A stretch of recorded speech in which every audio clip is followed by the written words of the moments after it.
Hey guys, welcome to Tactim channel. Hope you guys having a great day. Today in this video, I'm gonna show you how can you change your age on TikTok. So let's just continue to TikTok app.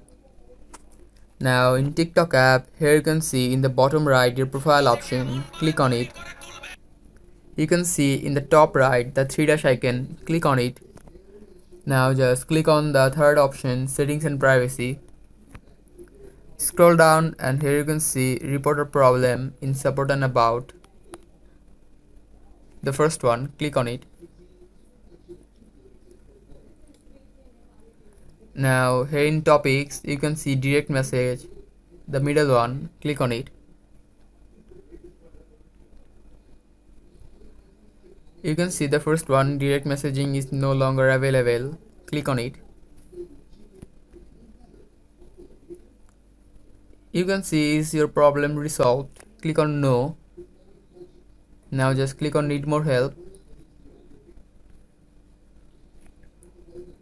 Now you can just tell your feedback or you can just copy my feedback. Now submit it. Click on the red button. After submitting your feedback, TikTok team will help you within a day. So guys, this is how can you change your age on TikTok. Hope you find this video helpful. If you find this video helpful, then give a thumbs up and don't forget to subscribe the channel. Thank you very much for watching the video.